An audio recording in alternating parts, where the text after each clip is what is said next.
Now, almost 3 years after it was supposed to make its premiere, Top Gun Maverick will finally hit cinema scenes or screens later this month. Unlike the first film, the sequel will show actors in real jets during action shots and scenes. To discuss how they did this, let's check in with our own Top Gun, of course, Djuro Sen from Image Matrix Tech. Djuro, you're clearly a fan, my friend.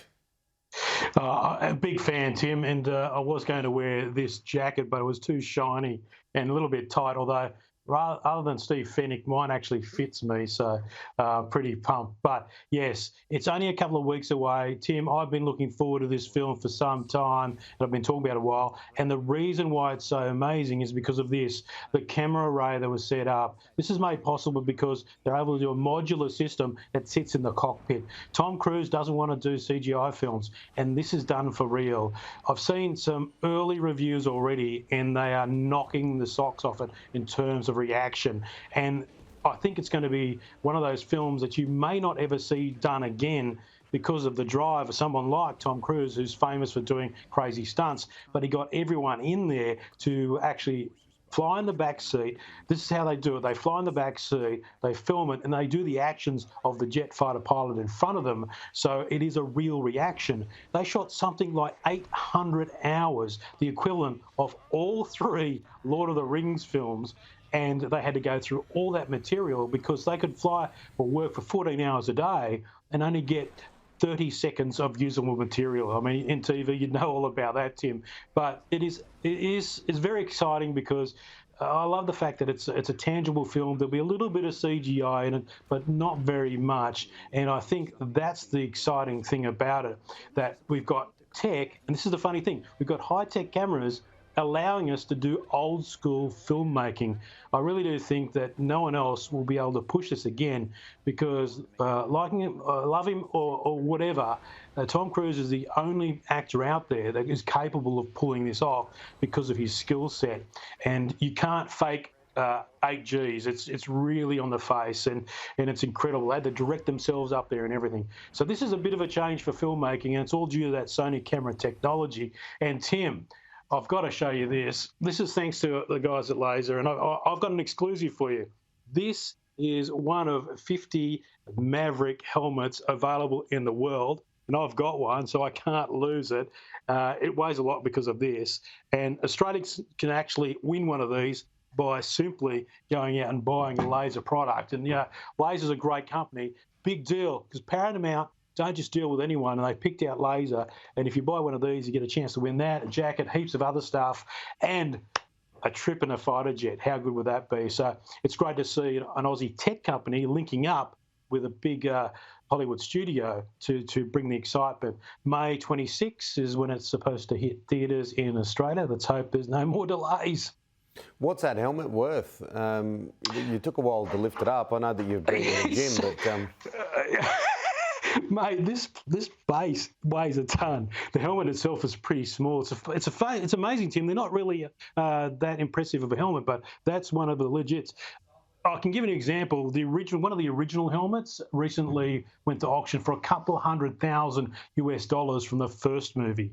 So they're definitely worth a bit, and they're very big collector's items, Tim. So apparently I've got to give that back, but I'll be doing my best to delay it.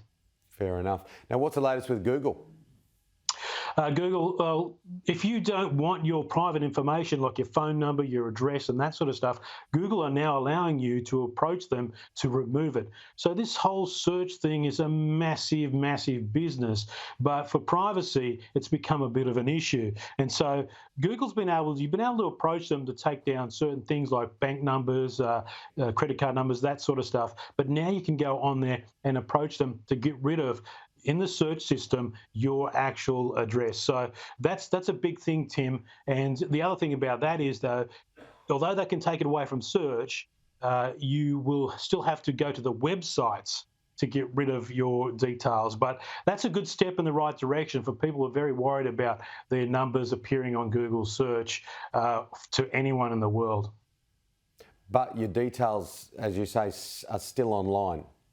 Yeah, that's right, and that's it. So you need to firstly you should go and do the search, then approach Google, and also they've got tips on that section. I'm going to share this link on Image Matrix Tech a bit later. So if you really want to do it, that still sits on the internet. There's no guarantee you'll get rid of all that stuff, but at least people searching won't find it so easily if you want to keep that number or address reasonably private. Now tell me, why is Snapchat selling a drone? Snapchat. I'm not a big Snapchat user. I don't know really why they're doing it, but it's pretty cool, Tim, because I use all sorts of professional sort of drones, but this thing is designed just to fly around for a couple of seconds, really up to 60 seconds, and do selfies. So I can see a really good use case here. Looking at some of this vision, this is a legitimate use of the Snapchat drone. It costs a couple of $100 US, so it's not cheap. But what it's designed to do is these little maneuvers like orbits and pull away from you to reveal you, that sort of stuff, follow you around, and then come back to your hand because it's got a camera at the bottom that reads your hand, and so it'll sit down onto your palm. So this is basically like your partner in the group that's going to do the selfies for you. So I can see a really good use for this. There are small drones around there, but nothing like this that sort of does everything automatically. It doesn't have, the camera's pretty ordinary. The battery life isn't that great, but I tell you what, it's very interesting. Plus you can't get in Australia. I think it's only US or France at the moment, but it's an interesting thing where you can just throw the drone out. It's very light, so you don't have to worry about all those laws about drones. So Tim, hopefully it makes a case for better little drones in the future that automatically takes your holiday snaps for you. Yeah, I'm sure it will. Now, a change of pace, change of subject. You, like me, massive sports lover.